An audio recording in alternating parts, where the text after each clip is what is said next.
Everyone is freaking out while Bitcoin is trying to hold its most crucial support level yet.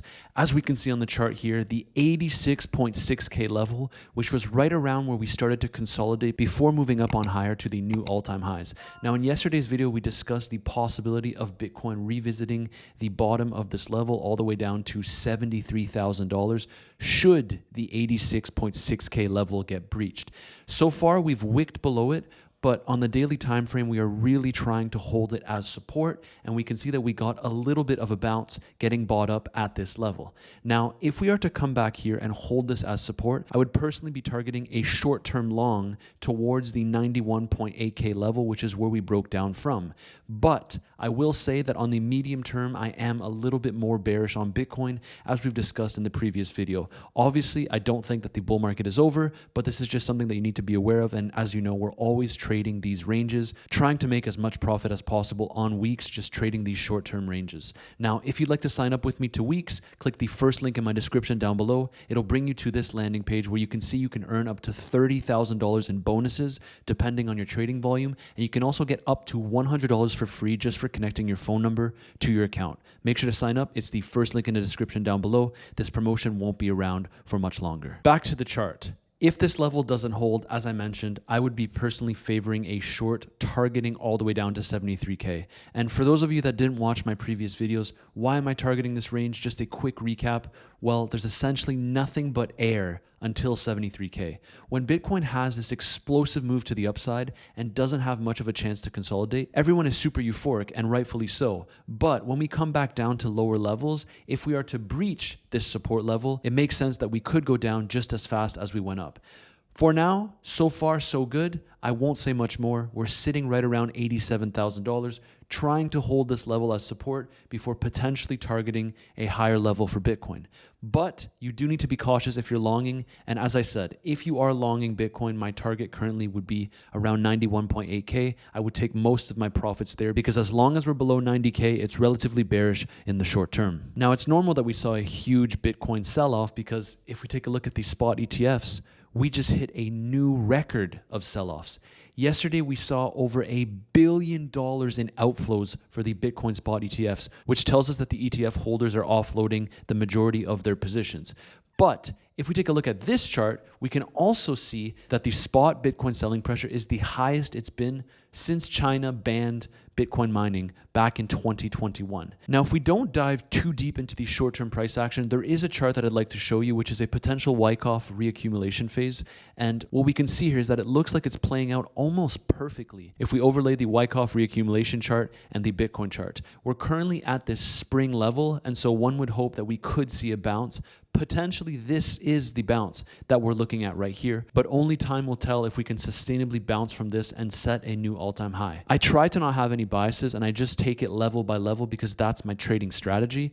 If we are to break below 86.6K, I will be favoring more bearishness in the price action of Bitcoin, targeting 73K, as we've discussed several times. Because as we can see last year, we had a period where we were chopping around for an 8-month period, and it had more of a bearish bias before we moved to the upside. So we have to understand that establishing this new range is a possibility before moving higher, as we saw last year. And I'm just going to bring up the Solana chart because I know a lot of you have been asking about it. How low can we go? Well, in theory, we're right at a crucial support level, as we could see. This box here has held us support for Solana several times since early 2024, and so it would surprise me if we were to just slice through here without any consolidation. To me, it's very likely that we stay around this range before Solana ends up making its next move. Now, in my honest opinion, Solana's next move will be entirely determined on Bitcoin's next move. If Bitcoin decides to move up aggressively, Solana will likely follow, although I still think that other assets like Ethereum will be outperforming Solana for the rest of the bull market. But if Bitcoin decides to move lower, it is possible that after this consolidation,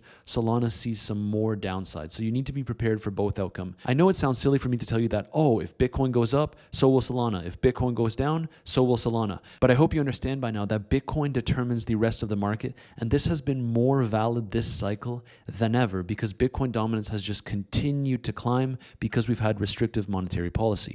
So Bitcoin will be determining for the foreseeable future how alts will perform. unless we get very long consolidation for Bitcoin.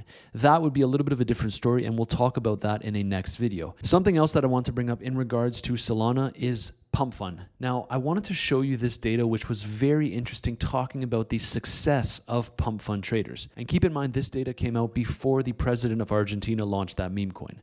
But 60% of people lost money. 4.7% of people made no money, 24% made less than $100, 11.2% made more than $100, 3% made more than $1,000, and 0.5% made more than $10,000. Now you look at this and you think, maybe that's not so bad. But the reality is, if you look objectively at this data, you might as well have just gone to the casino because you would have had better success rates. And what's the saying? The house always wins. And this is exemplified in the house's profits. As we can see, trading bots and apps made over $1 billion in profit. Pump.fun itself, $500 million collecting those fees. MEV, which is essentially invisible tax, made between $1.5 and $2 billion. Trump insiders made in between $500 million and $1 billion. Other insiders, of course, unknown, and AMMs made between $0 and $2 billion, with a total of around $3.6 to $6.6 billion. Now, does that coincide with your wins on Pump.fun? Didn't think so. The house always wins. And despite this recent dump with Bitcoin, there is a multitude of good news coming out. One of them being the fact that the Supreme Court of China met to discuss how to move forward legally this week with crypto. Something that you need to consider because historically China has been relatively negative when it came to crypto. Then this over here is a list of phenomenal news. What most people see: crypto crash, market chaos, fear, uncertainty, doubt. Yes, we know that by now.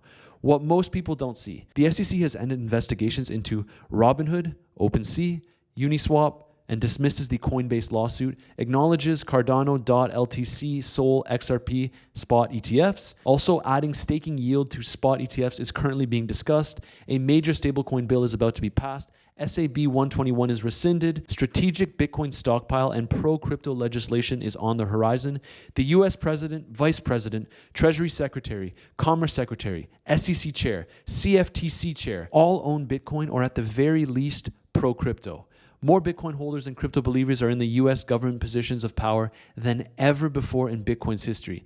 And naturally, this is significant because we know how the US impacts the global market. We now have an SEC crypto task force, a White House crypto SAR, and a US crypto advisory council, all while BlackRock has started to recommend a 2% portfolio allocation into Bitcoin. This is a ton of good news, and it has not been reflected in the price action of Bitcoin.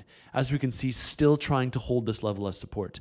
It doesn't matter what news comes out. I just trade the charts. And so if we are to break down here, I would enter another Bitcoin short targeting all the way down to 73K, although I would still be aggressive with taking profits on the way down. None of us over here on the channel can actually control the price action of Bitcoin. We have to take what the charts give us and trade that price action. And another reminder, if you'd like to trade the volatile price action of Bitcoin, make sure to click the first link in my description down below, which brings you directly to Weeks. Lots of opportunities to make money in the market, whether the price goes up or down. And I'm going to wrap up the video talking about one specific altcoin that I have my eyes on. Now, I'm not saying to max bid here, but I'm just sharing my thoughts and some data to support those thoughts. And the altcoin I'm referring to is, in fact, Hyperliquid. I know a lot of you have heard of this coin, but it's now approaching some pretty attractive levels in my opinion. Now, I have to warn you, I will be cautious because as we know, the Bitcoin price action determines the rest of the crypto market, especially during this phase of the market.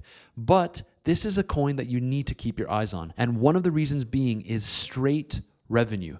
Hyperliquid is rank 3 in DeFi for 24-hour revenue, behind Tether and Circle, which are both stablecoin issuers. $3.5 million in 24 hours is very impressive. And if they have this continuous revenue growth, as we've been seeing, when the market picks back up, I would really expect Hyperliquid to be one of the top performers in the crypto space. And these are actually the ranges that I'm looking at as McKenna put it. So he stated previously that he has no concern with holding Hyperliquid and is a buyer at the $18 to $14 range.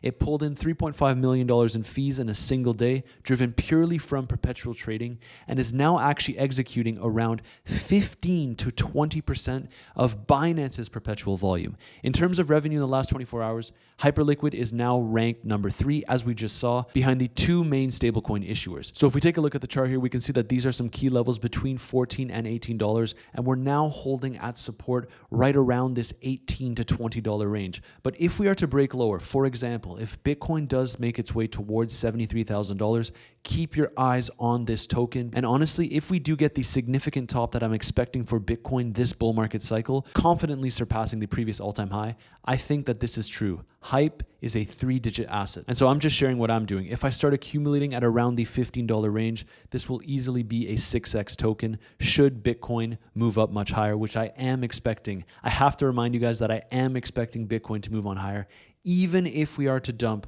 to the 73K region. Let's wrap up the video looking once again at the Bitcoin chart. We're still flirting with this trend line and it's not looking that great. I'm hoping for a little bit of a bounce so we can trigger a long, but if we fall through this level and 86.6K starts acting as resistance, that would signal to me that we are going much lower, as we've discussed in my previous videos. And you know what? There's actually one last thing that I do want to show you. Why do I think that Bitcoin can move much higher even if we dump? Well, we've seen these corrections in previous bull markets, as we've discussed. I won't go through that, but make sure to watch my last video, which covers all of the previous dips and how the bull markets ended up playing out. That's normal. We get these 30% dips. Currently, it's just over a 20% dip, so I wouldn't be stressing too much. But if we look at the historic bull market peak indicators, literally 0 out of 30 have triggered. As we can see here, the Pi cycle top indicator has not triggered. Pure multiple has not triggered. Bitcoin rainbow chart has not triggered. I remember showing you guys this a few months ago, but it's still the same, and I will make sure to keep you updated when some of these indicators hit. But for now, it's signaling a 100% hold. Now, we can't just base all of our investment decisions on this, but this sure does help us out, seeing that 0 out of 30 have hit and that we have still not got the bull market peak. And that sums up today's video. Bitcoin is at the most crucial level that we've seen in a while. If we cannot hold 86.6K as support, we will go lower in my opinion, but this should be seen as an opportunity. As always, this is not financial advice. I'm just sharing with you exactly what I'm doing and how I'm navigating these markets. If we zoom out, none of the top indicators have actually hit, so I'm very confident that the bull market cycle is still in effect. If you enjoyed the content, make sure to smash that like button and subscribe, and I'll see you in tomorrow's video.